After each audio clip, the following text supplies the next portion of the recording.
ओम शांति। कभी कभी जीवन में ऐसे अद्भुत पल आते हैं, ऐसे अद्भुत व्यक्तित्व आते हैं जिनके प्रति अपने दिल के उद्गार और मन की भावनाओं को शब्दों की माला में पिरोना असंभव हो जाता है। हमारे जीवन में भी ऐसी ही एक अद्भुत व्यक्तित्व हमारी परम आदरणीय दादी गुलजार थी। दादी गुलजार से हमारा पहली बार मिलना मात्र हमारे 6 वर्ष की उम्र के अंदर हुआ, जब वो दिल्ली जोन की इंचार्ज भी थी। और दादी के पास तो हम बच्चों की तरह खेलते हुए कभी उनके कमरे के अंदर, कभी दादी के पास, कभी दादी की गोदी में हम दौड़ते हुए चले जाते थे। हमें उस समय ना ज्ञान से ज़्यादा मतलब होता था, ना किसी और चीज़ से, लेकिन दादी का स्नेह, दादी का शांत मूर्त हमको बहुत आकर्षित करता था। उनको देखकर ही हमें ऐसा लगता था कि जैसे एक अलग सा सुकून आ रहा है, कोई शक्ति हमको खींच रही है। वो परमात्मा की जो प्यार है उसकी अनुभूति हमने दादी जी के द्वारा की। जब पहली बार हमारा मधुबन जाना हुआ तो दादी ने बहुत सुंदर रूप से हमारे माता पिता को ये शिक्षा दी और उन्होंने कहा कि ये जो 2 पूंगरे हैं, ये जो 2 बालक हैं आपके, ये बाबा के बच्चे हैं, ये आपके बच्चे नहीं हैं। लेकिन इन बच्चों की पालना आपको बहुत प्यार से साक्षी होकर करनी है।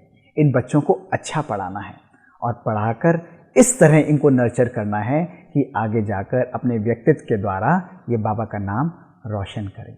और देखिए, ऐसा ही हुआ। नित मिलना, प्यार प्यार से दादी के पास चले जाना, छोटी छोटी बातें भी दादी से शेयर करना, ऐसी लिबर्टी हमको बहुत सौभाग्य से प्राप्त हुई। दादी दिल्ली में थी तो जब भी कोई बात होती हम प्यार से उड़कर दादी के पास चले जाते। कभी कोई सफलता होती, कभी कोई बात होती, कभी स्कूल की बात होती तो दादी के पास जाना कि दादी हम आ रहे हैं, और दादी भी बड़े प्यार से कहती कि आ जाओ। हमें ध्यान है कि जब हम स्कूल की पढ़ाई करते थे तो दादी ने प्यार से बुलाकर हमको कहा कि देखो मोहित, जब भी तुम स्कूल जाते हो ना तो अकेले मत जाया करो, हमेशा बाबा को साथ लेकर जाया करो, उससे तुम्हें बहुत आनंद आएगा। और आज इतना बड़ा जीवन, इतना लंबा जीवन काल के बाद भी एक भी दिन मेरे जीवन में ऐसा नहीं गया जो मैं घर से बाबा के बिना निकला हूँ। वो बात मेरे मन में ऐसी रजिस्टर की कि जब भी मैं घर से जाता हूँ तो बाबा के कमरे से होकर जाता हूँ, और जब मैं आता हूँ तो बाबा को थैंक्स करता हूँ। और मुझे हर पल अनुभव होता है कि बाबा हमारे साथ है। ऐसी शिक्षाएं प्यार से दादी हमको देती थी। इसी प्रकार जीवन में मुरली का महत्व हमको दादी ने सिखाया। दादी बहुत ज़्यादा अधिक पढ़ाई पर ध्यान न देकर अनुभव के ऊपर बहुत ध्यान देती थी। अक्सर दादी यही बोलती थी कि जीवन में सबसे बड़ी शक्ति अनुभव की शक्ति है। और यही हमको दादी कहती है कि मोहित, मोनिका, आप लोग जब रोज़ पढ़ाई पढ़ते हो, ऐसे बाबा की भी पढ़ाई रोज़ पढ़नी चाहिए। तो रोज़ सवेरे उठकर जब भी समय मिले या दिन में जब भी समय मिले, बाबा की मुरली को ज़रूर पढ़ो। और ऐसे ही हमने अपनी दिनचर्या में आज 37 ईयर्स हुए हैं, हमने कभी भी एक भी दिन, चाहे हम विश्व के किसी भी कोने में हों, हमने बाबा की मुरली को मिस नहीं किया। सदा बाबा की मुरली पढ़कर हम अपनी पढ़ाई पढ़ने के लिए अपने लौकिक कॉलेज या अपने स्कूल पर जाते थे और वापस आते थे। तो ऐसी ऐसी छोटी छोटी शिक्षाएं देकर दादी ने बहुत सरलता से, बहुत प्यार से हमें नर्चर किया, हमारा पालन किया, हमको प्यार दिया। जैसे एक माँ होती हैं, जैसे सच में एक दादी होती हैं, घर की बड़ी होती हैं। और कभी कभी स्कूल में जब हमको सफलता मिलती, मेडल मिलते, हमें बहुत खुशी होती। मुझे आज भी याद है कि जब मैंने यूनिवर्सिटी में टॉप किया था तो बहुत सारे मेडल मुझे मिले, और मैं जब घर पर आया तो मैंने दादी से शेयर किया, और दादी हर खुशी, हर बच्चे की बहुत अच्छी तरह सेलिब्रेट करती थी। दादी उस समय स्पेशली घर पर आई, और आप जानते हैं क्या किया उन्होंने प्यार से उन मेडल्स को तो मुझे पहनाया, लेकिन उसके साथ बाबा का बैज मुझे पहनाया। उन्होंने कहा, देखो ये तो फिर भी नकली मेडल है, लेकिन बाबा तुमको असली गोल्डन एज का मेडल पहना रहा है। इतना प्यार दादी के चित्त में होता था, इतना सरलता, इतनी निर्माणता उनके जीवन के अंदर होती थी। हमें ध्यान है कि कभी कभी जब एग्जाम्स आते थे तो मैं कहता था, दादी मुझे तो याद ही नहीं होता। जैसे बच्चे होते हैं ना, दिल की बात कभी भी बड़ों से कर देंगे, माँ से कर देंगे। तो मैं दादी को हमेशा ही कहता था कि दादी ये चीज़ ध्यान में नहीं आती है। तो दादी मुस्कुराते हुए कहती थी कि तुम्हें नहीं ध्यान रखना होता है, तुम्हें केवल पढ़ना होता है। केवल बाबा को कहो कि बाबा मैं तो बैठ रहा हूँ, एग्ज़ाम लिखना आपका काम है। और आप सच मानिए कि जब भी मैं एग्ज़ाम देने जाता था तो मैं केवल कलम लिखता था कलम उठाकर ओम शांति केवल प्यार से बाबा की स्मृति में बैठता था और मुझे ऐसा लगता था कि पावरफुल कनेक्शन खुल गया और बाबा लगातार वो ज्ञान दे जा रहा है। सब बातें जो मुझे लगता है मैं भूल गया हूँ, वो सब बातें धीरे धीरे ध्यान में आ जाती थी। इतना प्यार से दादी ने बाबा को हमें अपने जीवन में यूज करना सिखाया, सहजता से यूज करना सिखाया। दादी हर पल कहती थी कि बाबा को सदा अपने साथ कंबाइंड रखो, बाबा के स्नेह में, बाबा के प्यार में समाये रहो। कभी भोजन भी खाना है तो भोजन भी बाबा के साथ खाओ, प्यार से खाओ। और दादी बहुत सरल थी। कभी कभी घर पर जब दादी का आना होता था तो प्यार से किचन में आकर खड़े हो जाते थे और बड़े प्यार से किचन में खड़े होकर वो बोलती थी कि इस सब्जी को इस तरह बनाओ, इस चीज़ को इस तरह बनाओ। तो आप देखिए कि विश्व के जो विश्व महाराजन और महारानी बनने वाली ऐसी श्रेष्ठ आत्माएं हैं, कितनी निमित्त, कितनी निर्माण और कितनी सरलता, हर कार्य को स्वयं करके दिखाना, इतनी श्रेष्ठता उनके जीवन के अंदर थी। और जब भी दादी भोजन खाती और हम आसपास घूम रहे होते थे तो दादी अपनी थाली में से एक कौर जरूर खिलाती थी, हमेशा खिलाती थी। वो स्मृति आज भी हमारे जीवन पर है। बहुत खुशी, बहुत आनंद, बहुत सुकून की अनुभूति होती है जब वो पल हमारे जीवन में हम दोबारा स्मृति पटल पर लाते हैं। हमें ध्यान है कि एक बारी हमको शारीरिक बीमारी हुई, ब्रेन की बीमारी हुई थी। बहुत सारी दवाइयाँ मैं खाता था जीवन के अंदर, करीब 13-14 टैबलेट्स और रोज़ इंजेक्शन लग रहे थे। सर्जरी भी हुई और सर्जरी होने के बाद कुछ महीने बाद मेरे ब्रेन में एक और लेजन आ गया। और आज मैं ये राज आपको बताता हूँ कि जब वो लेजन आया तो मैं थोड़ा मन में चिंतित था। मैं दादी के पास गया और दादी अपने कमरे में बैठी हुई थी। दादी ने कभी हमको बीमार रूप में देखा ही नहीं। दादी कहती कि बीमारी तो है ही नहीं, ये तो बाबा देख लेगा। लेकिन दादी ने उस वक्त अपने मुखारविंद से एक शिक्षा हमको दी। दादी ने कहा कि मोहित, तुम योग का प्रयोग करो। रोज सवेरे उठकर बाबा की याद में एक ग्लास लो और ग्लास के अंदर पानी डालकर उसके अंदर माखी, जिसको वो शहद को माखी कहते थे, तो उस माखी को डालो और बाबा की स्मृति से उसको चार्ज करो और चार्ज करके उसको लगातार लो। तो ये कार्य मैंने 1 साल तक किया और आप बिलीव करेंगे कि 1 साल बाद जो मेडिकल साइंस जिस लेजन को एक्सप्लेन नहीं कर पा रही थी, जिसके लिए दवाइयाँ मैं मैक्सिमम ले रहा था लेकिन वो ठीक नहीं हो रहा था, बाबा की योग की शक्ति से, स्मृति से, वो 1 साल बाद लेजन कंप्लीटली ब्रेन से गायब हो गया। तो ऐसे योग की शक्ति को प्रैक्टिकल स्वरूप में प्रयोग करना ये दादी ने हमें सिखाया। और दादी का जीवन तो हम जानते ही हैं कि जब दादी भी अपने शारीरिक रूप से बीमार थी, मन से तो बिल्कुल नहीं, तो दादी हमेशा डॉक्टर से पूछती थी कि भाई डॉक्टर, तुम्हारा स्वास्थ्य कैसा है, तुम बताओ, तुम ठीक हो। तो सभी हैरान हो जाते थे कि एक पेशेंट डॉक्टर से पूछ रहा है कि डॉक्टर का स्वास्थ्य कैसा है। तो जो बाबा की शिक्षाएं हैं उसका प्रैक्टिकल स्वरूप, जिसको हमने प्रैक्टिकल एग्जाम्पल में हम कहें कि सहज योगी जीवन, वो दादी के अंदर हमने देखा। एक और बात मुझे स्मृति में आती है कि एक बारी हम अपनी फैमिली के साथ पिकनिक पर गए। 15 अगस्त का वो दिन था। तो दादी ने हमको इनवाइट किया और हम छोटे मानेसर दादी की कॉटेज में गए। बहुत हमने हंसी खेल पाल किया, इंजॉय किया, वहाँ पर पतंग वगैरह उड़ाई और उसके बाद भोजन का समय आया। अब भोजन का समय आया तो हम टेबल पर बैठे और दादी को हमने कहा कि दादी आप बैठिए। तो दादी ने कहा कि भाई हर बारी आप दादी को खिलाते हैं, आज सबको दादी खड़े होकर खिलाएगी।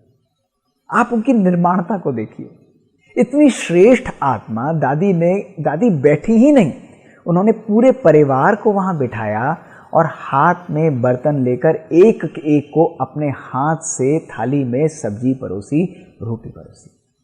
और वो देखकर मेरा मन, मेरा दिल इतना भरा है। मैंने कहा देखो कि ऐसी श्रेष्ठ आत्मा, ये भी परम सौभाग्य की बात है कि स्वयं दादी हमको भोजन परोस रही हैं, हमको भोजन खिला रही हैं। तो जो बाबा कहता है कि हमारा जीवन कितना निमित्त और निर्माण होना चाहिए, उसका प्रैक्टिकल स्वरूप हमने दादी के जीवन में देखा। और यही नहीं कि दादी केवल ज्ञान ही सुनाती थी, दादी रमणीकता का भी बहुत सुंदर मूर्त थी। जब दिवाली होती तो दिवाली में घर के अंदर हम थोड़ा बहुत पूजन करके, योग लगाकर हम सीधे दादी के पास दौड़ते थे। पांडव भवन में जाते थे और दादी की चौपाल बड़ी सी सज जाती थी, वहाँ बाहर बैठती थी दादी, सब रास करते थे, दादी भी डांस करते थे हमारे साथ। और उसके साथ वहाँ पर पटाखे चलना, छोटे छोटे अनार चलना और उसके बाद बढ़िया बढ़िया टोली खाने को मिलना। दीपदान करना, इतना सुंदर फेस्टिवल हम लोग दादी के साथ एंजॉय करते थे। और होली दादी कभी नहीं छोड़ती थी। अगर हम होली पर जाएं और दादी अपने हाथ से गुलाल ना लगाएं या हमको जो पावरफुल फूलों से जो रंगित पानी होता है वो हमारे ऊपर ना डालें, ऐसा हो नहीं सकता था। तो रमणीकता भी दादी के जीवन में बहुत हमने पाई थी। एक बारी हमें ध्यान है कि हम दादी को घर पर लेकर आ रहे थे, बाबा के घर पर, कि दादी आइए और भोजन साथ में ही करेंगे। तो मैं पांडव भवन दादी को लेने गया, पर जब हम आ रहे थे तो ट्रैफिक बहुत था।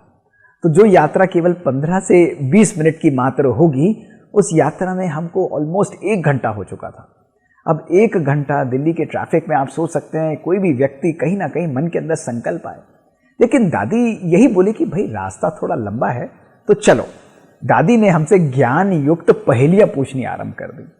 और आप बिलीव नहीं करेंगे कि गाड़ी में ड्राइव कर रहा था, साथ में हमारी लौकिक बहन थी मोनिका, और हम लोग एंजॉय करते करते आधा पौना घंटा दादी की पहेलियां, हमारे जवाब और रमणीकता और रूहानियत से परिपूर्ण वो जो वातावरण गाड़ी के अंदर क्रिएट हुआ, हमें समय का पता ही नहीं लगा। और हम घर पर जब आए, बाबा के घर पर, बाबा के कमरे से होकर जब हम ऊपर गए, तो दादी कहती हैं कि ये तो बहुत प्यारा बाबा का घर है, वंडरफुल घर है। ये तो ऐसा लगता है जैसे कि बाबा स्वयं यहाँ पर रहता है।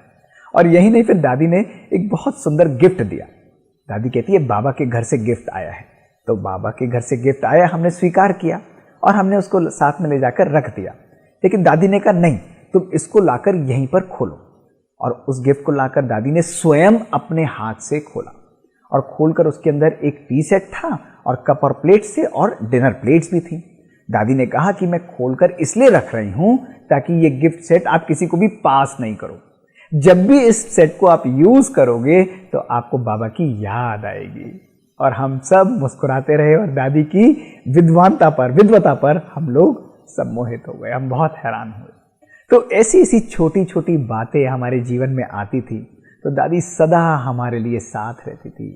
हमें यह भी सौभाग्य प्राप्त हुआ कि जब भी दादी को थोड़ी स्वास्थ्य के अंदर ऊंच नीच होती थी, तो दादी से मिलना बहुत सहज होता था, क्योंकि दादी हमारे लौकिक पिताजी के पास ही आती थी। और जब दादी को थोड़ी बड़ी बीमारी भी हुई, तब उनके साथ पांडव भवन में कुछ पल गुजारने का, रात को रहने का भी हमको मौका मिला। पर दादी सदा अपने आप को बहुत शांत, ऐसा जैसे आप कह नहीं सकते उनको देखकर कि कभी कोई बीमारी इस आत्मा को रही भी होगी, शरीर को रही भी होगी। इतनी शांत रहती थी, हमेशा बिल्कुल पावरफुल वाइब्रेशंस, इतना पावरफुल एटमॉस्फेयर, और ऐसा आनंद की अनुभूति होती थी। इतना परम सौभाग्य हमको प्राप्त हुआ। मुझे याद है कि जब मैं अमेरिका जा रहा था, तो अमेरिका जाने से पहले 2001 की बात है, मैं दादी के पास गया और दादी ने बड़े प्यार से मुझे कहा कि देखो मोहित, अमेरिका जाने से पहले तुम्हें मधुबन ज़रूर आना चाहिए, क्योंकि जगदीश भाई साहब की तबीयत ठीक नहीं है। तो मैंने एग्ज़ाम तभी अपने दिए थे और ओवरनाइट ड्राइव कर कर हम भाई साहब के पास गए। और बहुत अच्छा हुआ, क्योंकि वो हमारे परम आदरणीय जगदीश भाई साहब के साथ अंतिम दर्शन थे। तो ऐसी ऐसी शिक्षाएं दादी हमको देती थी, और दादी ने बड़े प्यार से हमको बुलाया, टोली भी दी और कहा कि सदा बाबा को अपना साथी बनाकर रखना। तुम्हारा मित्र, तुम्हारा नंबर 1 फ्रेंड केवल एक है, वो है तुम्हारा प्यारा बाबा। और दादी की वो शिक्षाएं सदा मैंने अपने जीवन में समा कर रखी। मैं हॉस्पिटल जाता था, हार्ट के पेशेंट्स भी देखता था। जब दादी दिल्ली से आखिरी बार जा रही थी, तो मुझे वो पल ध्यान है जब दादी बहुत हल्की सी आवाज़ के अंदर दादी ने मेरे कान में बोला कि मोहित, तुम जिस हॉस्पिटल में कार्य करते हो, वहाँ अनेकों अनेक आत्माओं की सेवा का तुम्हें प्रिविलेज मिलता है, तुमको ये सम्मान मिलता है कि तुमको ये अपॉर्चुनिटी मिलती है कि तुम उनका ख्याल रख सको। तो ऐसी श्रेष्ठ आत्माओं की तुम सदा बाबा के ज्ञान के द्वारा सेवा करना, क्वालिटी और क्वांटिटी दोनों सेवाओं पर सदा ध्यान देना। तो दादी की ये शिक्षाएं एक एक पल सदा हमारे जीवन में हमारे साथ बन गई। दादी भले शारीरिक रूप से आज हमारे सामने नहीं है, लेकिन दादी की वो प्यारी सी मूरत, दादी की एक एक शिक्षाएं हर पल हर दिन सदा मुझे मेरी स्मृति पटल पर साफ रहती हैं। आज भी मुझे महसूस होता है कि दादी और उनकी शिक्षाएं सदा हमारे साथ हैं। हमारा दिल, हमारे नयन, हमारी आत्मा उनके सम्मान, उनके प्यार के अंदर आज भी झुक जाती है। हमारे दिल के उद्गार सदा यही कहते हैं कि बाबा ऐसी श्रेष्ठ आत्मा के साथ हमारे जीवन के कुछ पल बीते, उसके लिए इतना हम आपका दिल से शुक्रिया करें। ओम शांति।